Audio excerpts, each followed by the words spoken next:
Assalamualaikum warahmatullahi wabarakatuh. Dan selamat pagi anak-anak teacher yang teacher kasihi. Apa khabar semua? Teacher harap semua dalam keadaan sehat dan gembira sepanjang berada dalam rumah. Okey, hari ini kita akan belajar matematik dan teacher akan ajar topik baru, iaitu unit 6, panjang, jisim dan isi padu cecair. Jadi teacher akan terangkan satu persatu apa itu panjang, apa itu jisim dan apa itu isi padu cecair. Teacher akan terangkan apa itu panjang. Panjang ialah jarak ukuran antara dua titik.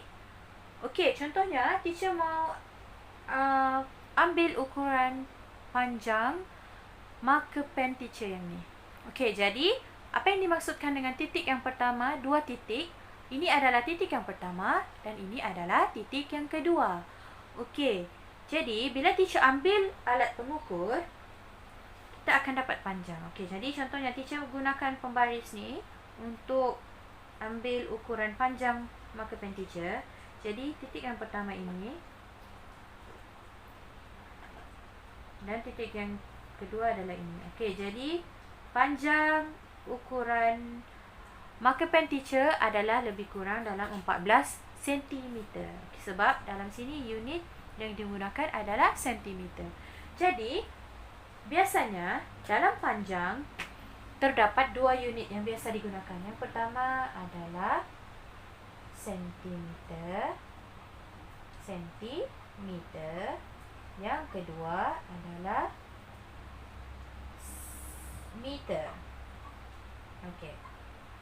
Sentimeter yang disebut sebagai cm, meter disebut sebagai m. Okey, ditulis sebagai m. Jadi, panjang marker pen teacher tadi adalah 14 cm kan?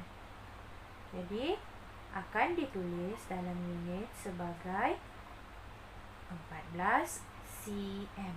Okey. Jadi, alat yang biasanya digunakan untuk mengukur panjang adalah pembaris ataupun pita pengukur. Okey. Biasanya pita pengukur ni adalah alat untuk mengukur panjang barang yang lebih panjang, okey, dan lebih besar. Okey, itu untuk panjang dan seterusnya kita beralih kepada jisim. Okey, apa itu jisim? Jisim ialah berat sesuatu objek. Jadi contohnya kita mau tahu berapa berat badan kita, berapa berat buku, berapa berat gula. Okey, jadi itu adalah jisim. Jadi dalam jisim, unit yang digunakan adalah yang pertama adalah gram. Okey. Yang kedua adalah kilogram. Gram akan ditulis sebagai G dan kilogram akan ditulis sebagai kg. Okey, jadi contohnya teacher mau tahu berat gula teacher. Okey, di sini teacher ada alat penimbang. Okey, ini alat penimbang yang kecil. Okey, jadi dekat sini ada ukuran-ukurannya. Jadi kita cuma tengok. Bila kita sudah letak barang dekat sini, kita cuma tengok jarum tu menghala ke mana. Okey, jadi contohnya teacher mau tahu berat gula teacher ni. Okey. Okey, jadi dekat sini berat gula teacher adalah 1 kilogram. Okey. Teacher tidak boleh tunjuk kamu tapi okey, macam ni lah. Okey, 1 kilogram. Jadi berat gula teacher adalah 1 kilogram. Jadi akan ditulis sebagai 1 kg. Okey. Dan seterusnya ialah isi padu cecair. Apa itu isi padu cecair? Okey, isi padu cecair ni merujuk kepada jumlah cecair yang boleh memenuhi sesuatu ruang atau sesuatu bekas. Okey, contohnya macam botol air kita ni. Macam botol air teacher, macam botol air kamu di rumah. Okey. Air ni sesuatu yang kita tidak boleh pegang. Kita perlukan bekas untuk menyimpan air. Jadi, di setiap botol air akan ada tertulis isi padu. Isi padu tu bermaksud berapa jumlah air yang boleh diisi, yang boleh ditampung oleh bekas tu. Jadi, kalau untuk botol teacher ni adalah 1000 ml. Okey, jadi maksudnya sebanyak 1000 ml air yang boleh disimpan di dalam botol air ni. Okey, jadi unit yang digunakan dalam isi padu cecair biasanya adalah yang pertama mililiter. Mililiter yang boleh ditulis sebagai ml. Okey, ml.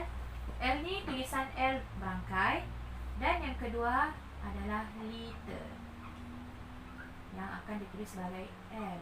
Okey. Jadi di sini alat yang biasa digunakan untuk mengukur isi pada cair adalah macam bikar. Okey, dekat sini teacher ada satu bekas ni yang ada ukuran isi padu. Maksudnya kalau air teacher paras ini liter dan ini mililiter. Okey. Maksudnya 1 liter bersamaan dengan 1000 ml. Jadi contoh macam air teacher ada dekat paras ini sampai paras ini, maksudnya air teacher sebanyak 200 ml. Kalau di sini 300 ml dan sampailah seterusnya. Okey. Jadi teacher mau tunjuk satu contoh. Okey.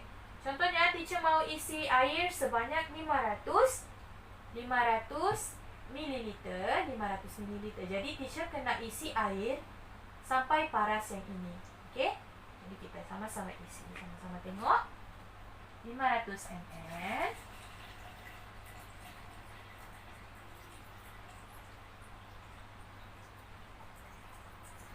Okey, jadi 500 ml adalah sampai paras ini. Okey, teacher mau tambah lagi sampai air teacher ni jadi sebanyak 1000 ml. Okey, tambah lagi sampai paras 1000 ml.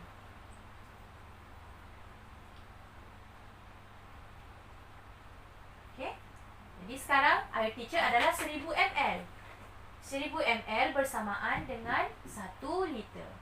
Okey, jadi teacher harap semua boleh faham dengan penerangan teacher.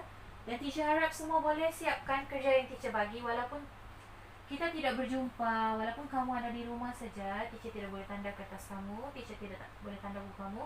Teacher harap semua sentiasa bersemangat untuk belajar. Dan terima kasih sebab sudi mendengar penjelasan teacher. Teacher harap semua sihat dan baik-baik saja. Okey, semoga berjumpa lagi. Assalamualaikum.